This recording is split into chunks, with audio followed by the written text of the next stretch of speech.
photographs, they say photograph speaks 100 words or so, but a clip, a 1 minute clip speaks to a million, and it's live, it's powerful. You become the master of the 1 minute clip. Yeah, man, it's just lovely, I just love it. And people don't know what they're in for, but I just think that it's so beautiful when you just get people talking there before that camera. It's real, it's spontaneous. Yeah. And your laugh puts everybody at ease, Les, for sure. There it is. Hi, everyone. Welcome to Resonate. This is a show which I think a lot of you know by now. I started in lockdown with me chatting with my mates, walking around the park, asking what's resonating with them in this cultural moment. And I sometimes recorded it on the move. And it was my way of keeping fit during lockdown, as well as keeping in touch with my mates. And Les has just suggested we do this walking around Peckham. So we might do a rerun of this interview. So because he likes to talk on the move as well. I've heard you say, Les, you get itchy feet if you're in church too long. Yeah. I get bored. Yeah. Yeah, you're a classic evangelist, my friend. Yeah, I just think that, Christianity, my faith, walking with Jesus is a massive adventure. I don't know, Phil, how old you are, but I used to watch as a kid these adventures of Tintin and Journey to those adventures of Tintin. That's right, Journey to the Center of the World. And I was always fascinated with the plots, what's around the corner. Yeah. And I think for me, walking with Jesus, it's like that. It's a journey. And, you think you're prepared and you're not. Then you realize you're not. Yeah. You think you know what's going to happen around the corner and you don't. Yeah. Well, that's very much my experience of you, Les, being with you, hanging out. We've got a history together, haven't we? We used to lead in the same network, doing church planting. I came on a couple of adventures to Jamaica and Antigua, and I've seen you in action in those places. I'll say more about that in a minute. But yeah, Les, for those who don't know, is the founder of Street Pastors, which is an amazing project, undoubtedly one of the UK's most successful outreach projects. Every weekend, teams of Christian volunteers across, is it around 240 towns and cities now? 240 towns and cities, as far as Australia as well. Wow. That doesn't include Australia, America, Africa, and the Caribbean. Wow. So people go out and they brave the elements. They don these high-vis jackets with street pastors emblazoned. And it's a peaceful presence, isn't it, among the nighttime community? Was it offering a listening ear, practical help to those who may be vulnerable, homeless? If you're out in Antigua, really beautiful, just cool breeze, and somebody offer you that nice little drink, that's fantastic. Tonight I'm out in Mitcham with the guys in Morden or Merton Borough tonight, and I'm thinking, listen, put my thermals on and make sure I'm going to stay dry. So, but it's really exciting because you meet people and you never know who you're going to meet. You could meet a doctor, a banker, a politician. You could meet a police officer. I remember meeting a fire crew who had worked the previous month on Grenfell Towers. They were there. Wow. They were out celebrating one of their birthdays. And when we talked and everything, straight away things came back. And I remember just praying for those guys at the entrance of a nightclub, and you never know who you're going to meet. But isn't it exciting that, as a Christian, that, you can just get out there and just meet people and just ready to share Jesus. Yes. Fantastic. Yes. No, just walking with you over the years, Les, has given me courage in evangelism, because I don't see myself as a natural evangelist, but when hanging around people like yourself, it gives you courage, because you've got such natural courage or supernatural courage.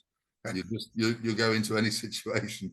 I mean, the story that has lived with me is when we went out to Jamaica and in Kingston, in that classroom where you call together the gang leaders locally, or the headmistress there, who was, what was her name? Miss Stanley, Lorna Stanley. Lorna Stanley, what a legend. But she called together a meeting, and they all came in to this little classroom. There's about 30 of them, and they were all putting their guns in an oil barrel outside the door. He said, leave your pieces here. And I was kind of sitting at the back, you know, the only white dude, kind of sitting very quietly at the back of the classroom, watching what you were going to do, because I wasn't naturally courageous in that moment, that's for sure, or even supernaturally. But it was a masterclass in how to engage people where they're at, because I remember you asked them, well, tell us how life is, and you just invited them to say, and they told this story about this teacher who got this girl pregnant. Yeah. Do you remember that story? Very, very, very much. And the fact was, you know, I asked them, so how do you deal with it? And the first thing they said, they didn't have confidence in the criminal justice system, with the police. So they had developed their own processes and, you know, judgment in terms of how to deal with something like that. I remember saying to them, you know, they had 3 categories, which was outrageous. But I remember saying to them, judgment without mercy is a folly. Yeah. You know, because yes, you've got to judge, but where is the rehabilitation? Where's the mercy in judgment? And I think for me, Phil, those kind of incidents remind me very much of Jesus. And, you know, people were fascinated about Jesus. They said, he's not like the scribes and Pharisees. He speaks with authority. He's accessible. He's approachable. He does life with people. Yeah. And I think for me, Phil, our walk with Jesus is about doing life with people, whoever they are, wherever they are, whatever condition, whatever they've done, whether they have faith or no faith, doing life with them, just getting beside them and hearing their story, and then asking God through the Spirit to give us wisdom to speak into it. Yeah. Well, you model that, Les, and in that classroom, I just saw you commute someone, because you asked them what they were going to do about this teacher. And they said, according to our rules, he's got to die. Yeah. And they were going out to kill him that evening. And then you said, well, then you've got a kid, another baby growing up with a chip on his shoulder. Yeah. And he'll have no father. So, you know, what's an alternative way of dealing with this? And you pulled it out of them. And one of them said, I think at one point they said, well, maybe we'll just kneecap him. And I thought, okay, well, that's commuted from a death sentence to a crippling sentence. But you kept on asking them, and one guy said, well, maybe if we monitor his attitude and he does right by this girl and he looks after her, then we'll keep him safe. And everybody went, okay. And I just watched this guy's this situation where they were going out to kill this guy, move from that decision through to okay, we're going to just monitor an attitude. And it was so incredible to watch. And I just thought, well, there's a life saved right in front of my eyes. Yeah. And I think, Phil, you know, you and I have journeyed together, and we've done many things together, met many people together, and seeing how God works in his church, and how God gives us visions or a heart for something when we don't know how it's going to happen, and how God leads us. And I think for me, even this morning, I was praying this morning. I was saying, look, God, you know, when I reach 70, I just want to live now. And if I reach 70, because my life is in your hands, you know, when scripture talks about the steps of a righteous man are ordered by the Lord, us as Christians have got to recognize that our lives are in God's hand. Paul puts it in a very succinct way. I, Paul, a prisoner of the Lord, you know? And I think that we've got to say to ourselves, look, Jesus has called us into his kingdom. He's called us to serve him. He's called us to love him. He's called us to serve, you know, our communities, our cities. And whenever he calls us, we are willing to beckon to that call. Yeah. And I think if we have that mindset, that really helps us to be focused and understand that, number one, we are working for our master, Jesus. Number two, we're doing his will. And number three, He has our back. Yeah. Isn't that wonderful? It's very good. Yeah. No, I was reading something similar about the translation of the word to wait on the Lord this yesterday, and that word wait is akin to strapping your leg to Christ, to God's leg. It's a bit like a three-legged run, you know. So when he moves, we move. When he stops, we have to stop, because we're strapped. Literally, we've got one leg strapped to his. Yes. And that's a fabulous way of understanding waiting on the Lord, isn't it? Because, as you say, that if we just go at God's pace and we move when he moves and we do what he tells us to do, then we're not going to find ourselves alone and without that protection and support. So it's just an amazing way. I think you're definitely one of my heroes and mentors, Les, over the years. Likewise, Phil. But you know, it's interesting, Phil, because I've been just sharing a lot with the church, and just saying to the church, in a time of so much anxiety in the world, so much uncertainties in the world, in a time where we don't feel that we've got a hold of our lives. It's like lots of things have spiraled out of control. And if we've got hold of something, the events that are taking place around us, whether nationally or globally, we feel that's very shaky. And I say to the church, listen, once we keep our eyes on Jesus, we do not have to be anxious for anything. I'm not, you and I, and those who watch this video, we've got to remind ourselves, we're not just ordinary people. If we have faith in Jesus, he is in control. I love the psalm that says, your word is settled, O Lord. You know, it's settled. His word is settled. And I just, you know, saying to folks, remember those beautiful words of Jesus in John chapter 14. He says, let not your heart be troubled. You believe in God, believe in me also. In my Father's house are many mansions. And I say to people, why should I be anxious? Why should I worry myself? Why should I be flustered? Live for Jesus, and he will make sure our ways are clear. And, you know, it was interesting because I was reflecting on this hymn, when peace like a river attended my soul. You know, that hymn, that wonderful hymn. And we know the backstory of that, how, you know, this guy, you know, a wealthy lawyer guy, lost his family crossing over from America to here. And we know that there was an accident, and the wife wrote back to him and said, look, family's gone, your children are gone, it is well, you know. And we've got to take comfort that in the midst of these difficult and challenging times, for so many people, including Christians, it is well with our soul. It is well. And so because it's well with us, we still have a passion to talk about Jesus. We still have a passion to pray. We still have a passion to meet with our fellow brothers and sisters and do life together. Yeah. You know, that's so beautiful. So, Les, on that subject of coming together with brothers and sisters, how do we keep the rhythm of mission and community?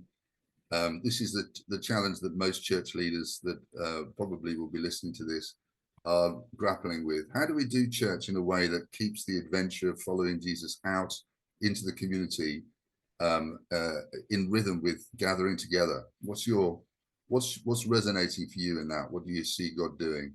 You know, it's interesting because when you look at church history, there is always a tension within the church about focusing within inside the building and looking out and working outside of the context of the building. There's always this tension.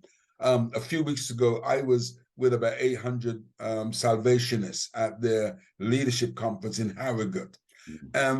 You know, I've got some books on Salvation Army, and, you know, I read the Salvation Army books really inspire me.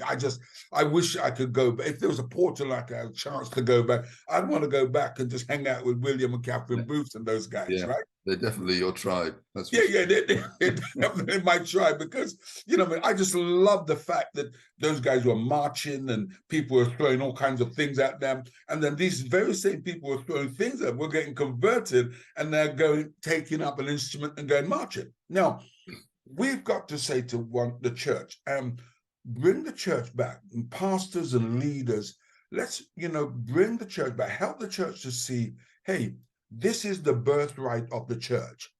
You know, Luke, Acts Gospel, the first century. Just let's look at that and look at Jesus' intention in the gospel and look at the first century and Jesus' intention of the church. Bring us back, bring the congregation back to that. Because when we do that, we're saying, guys, we've got to pray. Guys, we've got to have communion together and break bread. Guys, we've got to be a witness for Jesus. Guys, we've got to allow the Holy Spirit to work. Yeah. Guys, we've got to live by faith. Yes. Guys, you're going to be challenged. You know, so I would say to church leaders, hey, let's do a series on the first century Christians. Yeah, yeah. Start with that. Yeah. Have a discussion. Don't just preach and teach. Have a discussion. What does that look like in the 21st century? Yeah. Those questions are leading a lot of people that I'm talking to recognize that the first 300 years of the church was in the home. Yeah. And around meals, around exactly. the meal table was the kind of altar. And that was the architecture of the church, wasn't it? So I'm finding a lot of people are saying, how do we shape church around the home? How do we shape what we're doing around extended meals and food? And I know whenever I'm hanging out with you, there's always a lot of food involved. But also, Phil, it's interesting because, you know, people, wherever they went, whether they were trading, you know, whether they're just going into a different culture context, they were always looking for the opportunity to share Jesus. You know, they were looking for the opportunity to share Jesus. And I think that for me, I love the food. I love just hanging out with people and do life. But, you know, I also am conscious that wherever I am, whoever I'm with, God has he's created some opportunity for me to share Jesus.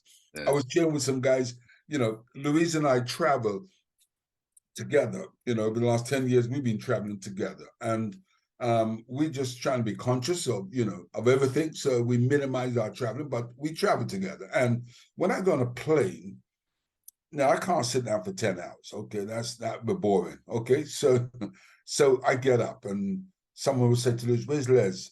Don't worry, he's round the back there. He's somewhere down the back of the plane talking to somebody, right? And I just, in my mind, I'm thinking, well, they can't press the bell and say, let me off here, right? Because we're traveling at 550 miles per hour, 35,000 feet.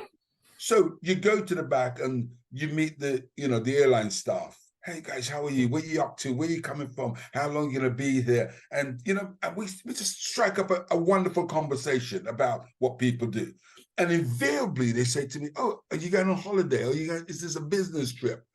I said, actually, and I level in where I could take the conversation to where Jesus is. You know, and so I do that with the staff. I do that, you know, with the cabin crew. I do that with individuals. Hey guys, where you going? What are you doing? And we just chat and we talk. And before you know it, I'm praying for somebody at the back there. Because that's the kingdom. It is the kingdom. But you've got there's almost a level of unconscious competence that Les you have. I mean, I think you've got a lot of conscious, it's a conscious competence because you teach other people how to do it. You model it and you teach people how to do it. But there's it's like an inbuilt natural reflex for you, isn't it? But how do people grapple with doing that when they don't have it as a confidence level to actually start those conversations with people? What would you advise people to do? And I think that's a challenge for us. And I was challenging theological lecturers and students and leaders that, listen, we have to help one another to gain confidence in the gospel. confidence in the gospel. Mm. I'm not confident in my intellect or, what I've got. I'm confident in Jesus. And we've got to help people to recognize that, hey, if Jesus was able to change and transform my life, your life, Phil, and all those who will watch this, if he's able to do that, if he was able to make that light bulb click, and we really been able to see God and his kingdom and his grace and his mercy, right? If he's done it for us, he wants to do it for others. Mm. And it's that confidence in that God has done something in my life. Mm. And I'm eternally grateful for what God has done in my life. Mm. And I'm not saying to people, be like Les Isaac. Although Paul says, hey, Paul, follow me as I follow Christ, I'm just saying to folks, hey, listen, guys, start from where you're at. Mm. You could have a little conversation with someone sitting on a plane. Hey, how are you, man? What's happening? And just chat. Because when someone's on a plane like that, they relax and they just meet someone, just have a conversation. And you'll be amazed how they will say something whereby you could bring in your faith. You'll be amazed. Yeah. Remember, people are searching. Yeah, they are. And if you're listening, and I think this is the ability to listen to people, isn't it? To listen to what they're saying, while keeping one ear to what God's saying to them is the key, isn't it? I mean, clearly the early church had this down. I mean, they grew from, what was it, 120 to 20 million in 300 years, and it was like, they were clearly doing something right. Yeah, I think that passion for Jesus is, and that burning spirituality, that connection with their Lord, was the key for ordinary people to be able to share the gospel. Would you say? I say that. You see, I'm passionate about seeing the church expand. God doesn't have one model. He does different things. And someone rang me up and said, hey, look, could you come and speak at one of the government ministry? And I said, I'd love to do that. I said, no problem, I'd love to do that. And should we invite people who are not Christians? I said, of course. Yeah. You know what I mean? The gospel is for everyone. Yeah. You see? And it's really interesting because, Phil, when you look at the first century, there was a pattern. And you know what the pattern was? People experienced Jesus, and immediately they either wanted to follow him, or that Jesus used to say to them, no, don't follow me. You go back to your village and talk about what God has done for you. But wherever they went, they always told their story about Jesus. Yeah. And I want to break it down to say to people, listen, let's begin to tell our stories. So you could say, hey, get a few neighbors over, have a meal, tell your story. Just tell your story. Don't become religious on them. Just tell your story. Yes. That's all. We're just trying to encourage people through the network of Reach London to do just that, and to gather people in your home and just have food and get people to share their stories. But because if people are sharing their stories, you clearly can share your story. But just, I think this came out of me and Julie having a sabbatical several years ago. We were in the park most Sundays because we weren't going to church. We were being church where we were, and just sitting there in the park at one of the benches, we just found that there was all these young people would come and sit, and they would start to talk to us. And because we weren't rushing off anywhere, because we hadn't got another agenda or another thing to go to, they realized we were sitting, we were relaxed, and we were really listening to what they had to say. And they told us the most incredible stuff. Yeah. It is incredible what people will tell you if you're really listening, isn't it? The ethos of street pastors is caring, listening, and helping. Caring means that you're there on the park bench. Listening means it's not about you, it's about the people who are talking to you. You clearly understand where they're at. And helping says, who is best to help? Is it housing? Is it spiritual, the church? Jesus is always there because the gospel is holistic. And when you could say to yourself, hey, I know someone in the council and we're going to phone them up and we're going to help you. Or I know where you could get a job. Or I know where, you could get someone to talk to about housing. People realize that, you know what, you care about them in a holistic way. And I think for me, we as a church, I tell people, listen, when you get out there, leave your 4x4 Bible at home. Okay. And, just be attentive, just have a big heart, and just ask God for wisdom through the Spirit to speak and to share with people. And that's so beautiful. Yeah. And it's got you not just out on the streets with the last, the least, and the lost, but it's taken you into places of power and influence, hasn't it, Les? Tell us a little bit about how that's come about with the relationships with the police and with senior government leaders. How has that happened? I think for me, I remember having a conversation many years ago at my house with the late Joel Edwards. And we were just talking about, God's heart and what God is doing. And Joel reminded me that, you've got a heart for the weak, for the vulnerable, for the marginalized, for the poor. And he says, that's great, but God also wants you to change government policies so that something could be done from the top.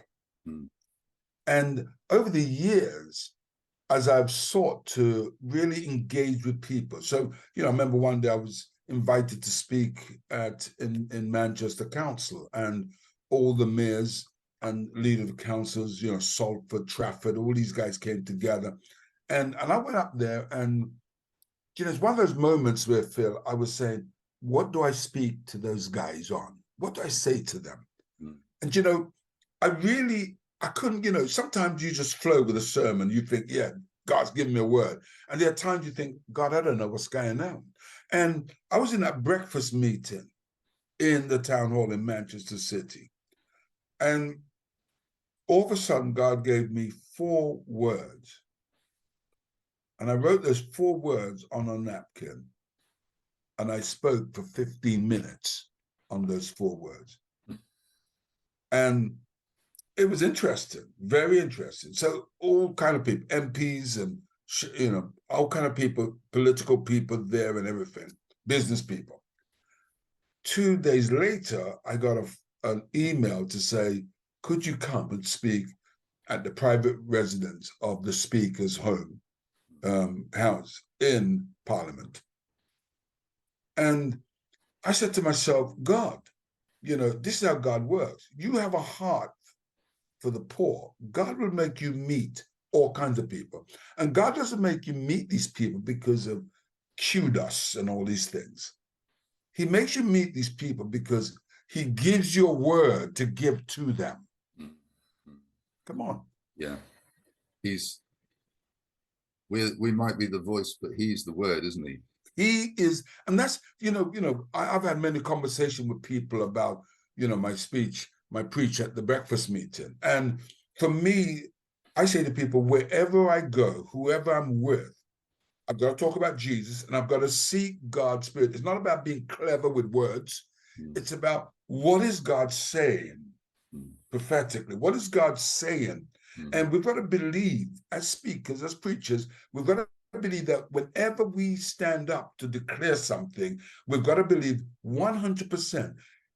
And we've got to ask ourselves, is God working and speaking through me? So people say, oh, Les, you bought the government. I said, I didn't. It was Jesus. Blame him. It was his word, not mine. Yeah. I was just the vessel. And that's what we are. We are the vessel of Christ. Yeah.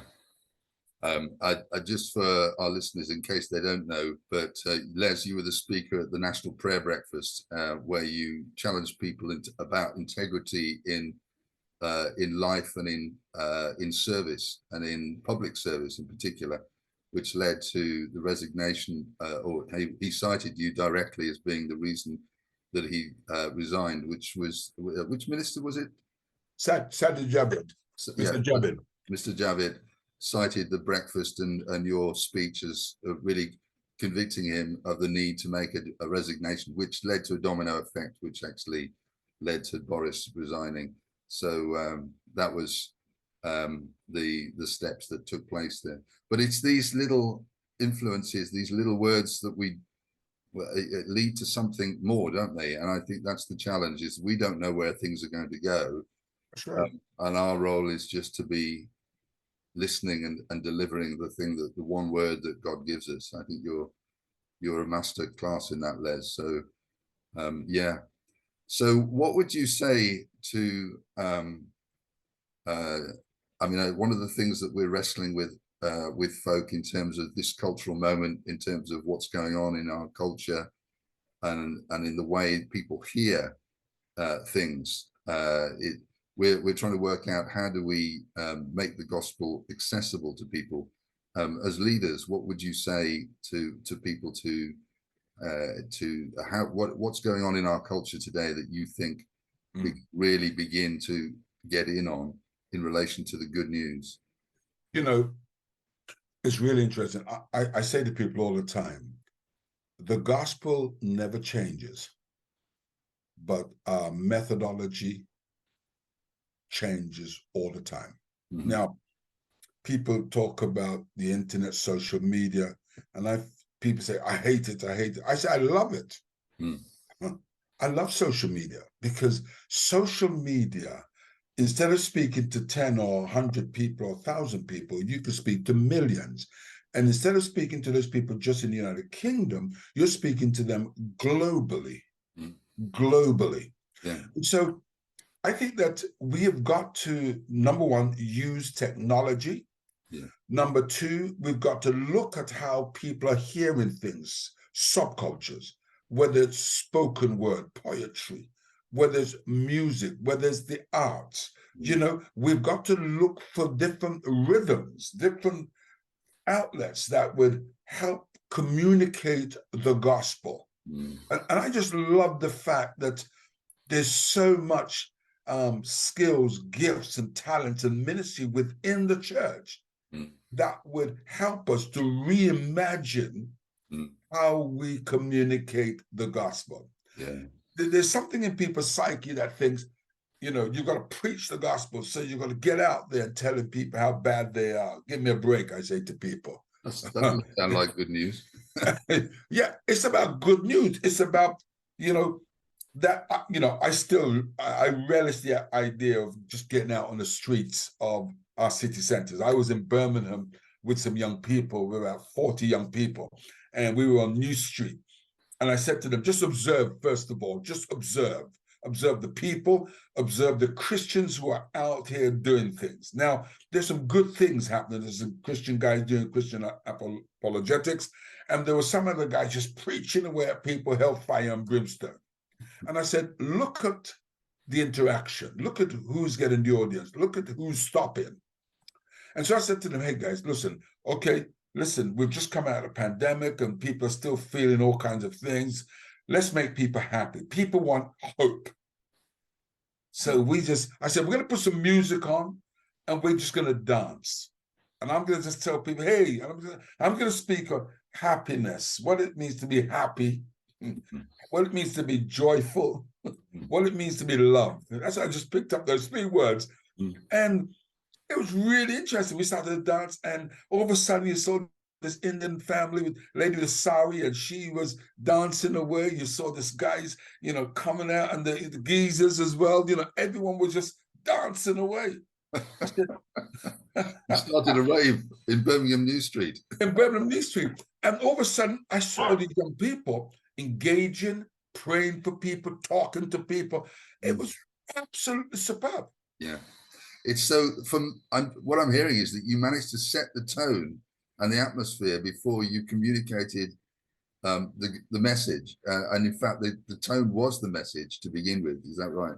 Yes. You see, you set the tone because you understand the culture. You understand what is happening, the feeling, you sense, you know, when I read the newspapers, when I watch TV, when I interact with young people, when I look at fashion, you know, all of these things inform how I pitch the gospel. Yeah, I love that, Les. You're an observer and a constant learner, and learn how to incarnate what it is that you're wanting to say into the context that you're in. So there's something going on all the time within you as you observe the people around you and the culture and the atmosphere, and place that through the lens of the gospel, and then you bring that word that's applicable to the season and to the moment. So I really feel that we are living in the sort of Mars Hill season. You know, you remember that real story, Paul gets to that place and there's to the unknown gods. Yeah. And there's a lot of philosophers, people asking questions, people are debating. We're in that period now. Everything is up for grabs. Everything. Yeah. No, I absolutely agree. I think there's so much awareness of ideas and philosophies that are out there in our culture. Even young people, they know more about philosophy than a lot of our boomer generation, you know, because a lot of us boomers are going, what's philosophy? You know, where does that sit in what we're doing? But the young people are very aware of the different ideas that are all floating around out there. Yeah. And if you've got some insights and awareness of that, and fluency in how we've got to where we are philosophically, then you've got an incredible literacy in relation to how to communicate well. I think we're holding these kind of cultural fluency days with Reach London and relational theology forums, and I'm fascinated at the level, at the depth of conversations that are going on. People are recognizing that Mars Hill environment that you're talking about, and it's so powerful to actually engage with it, because if we're going to be in the world but not of it, we've got to know what world we're in, haven't we? Exactly. And I think, you know, the beautiful thing about Jesus, he understood where people were at. He understood where people were at, and he was able to speak into their context and give them. You think of the parable, you know, the parable of the sheep, the parable of the lost coin, you know, talks about you're the salt of the earth, the light of this world. Those are all things that people in their day-to-day life could relate to. And yes, I say to Christians, even if you don't understand what's happening, get out there. Hang out in a bar, you know, go and have a pint, go and relax with people, eat with them, just engage, get to know the landlord, get to know people in your community, and just chat. Yeah. Relationships are an ongoing education, aren't they? That's basically it, Les. It is key. Yeah. It is key. Is, you know, getting to know people and really get, you know, people getting to know you. I just one story. I was on our street where I live here in Crystal Palace. There was some problem with the highway guys, and the contractors came, created mess, and people were really up in arms. So we got a WhatsApp message. We're going to meet in the local pub to discuss this matter. Of course, I'm there. So I'm there. So I've gone in there, and everybody's, you know, really irated about what's happening. They're irated with the council, with the councillors, and with the contractors. And so I listened to everyone. Then I said, can I say something? They said, yes, Les. I said, look, first of all, let's write to the leader of the council and, you know, really tell him how we feel. Secondly, let's have a meeting with the contractor and the local councillors, and let's try to resolve this. Great idea, Les. 2 days later, we were outside my home, and the guys were there, and we were talking. And one of the guys said, you know, we're just decent people. We just want to know that our children are safe and that a car's not going to come down our road and run anyone over. We're decent people. And look, you know, we've got our priests with us as well. Looked at me. You just got promoted. So I just got promoted. And ordained. So it was incredible how these guys saw me as their spiritual leader. And then a few months later, we had another challenge, 1 or 2 burglaries at that point, and they booked a school, and someone said, Les, could you chair the meeting? And there was nearly 100 residents, the police, the councillors were there. And I chaired the meeting to try and hear the residents, find out what the council is going to do and the police, and come to a conclusion of a way forward. And I thought, okay, how do I remind them that I'm a minister and, you know, this is a good congregation? So I said, and by the way, we've got to pay for the school hall this evening. And in church, I usually take an offering. And I would like all of you to give £1 and give an extra one for the minister. And it was real, you know, people laughed, people enjoyed it, but, you know, they went away and, you know, they went away content, but also they went away thinking, oh, that minister is different. Yeah. That Christian guy is different. Yeah. You see, and it's those kind of relationships that we need to have with people to let them know that we're not in heaven yet. We're still on earth. Yeah. And we're real people. Yeah, absolutely.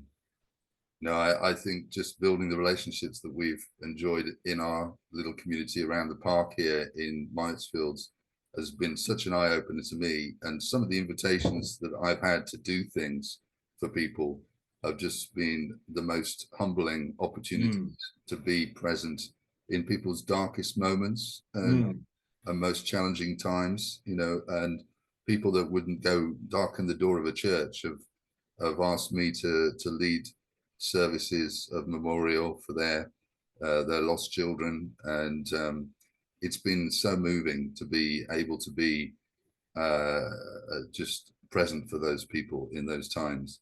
And you know that they respect me, even because I think what they respect is what they see if there is something of Jesus. That's what they're seeing, and that's what they're drawn to.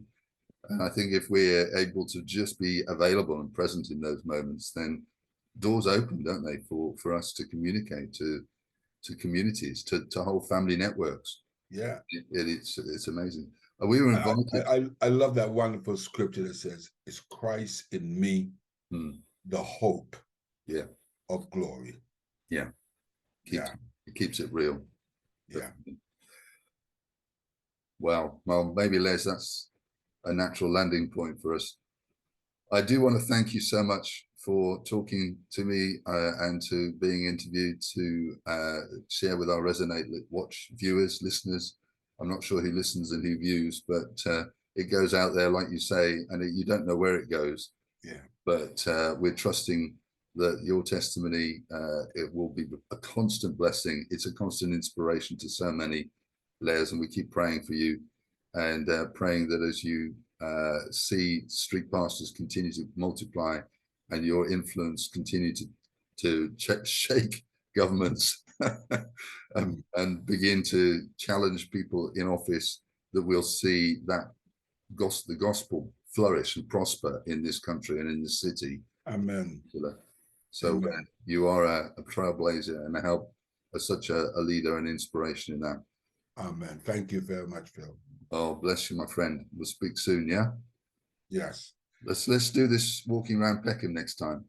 Yeah, I'd love to do that, Phil. I think that was so nice. So nice that we could just do that, just hang out and just talk, you know, just talk with people.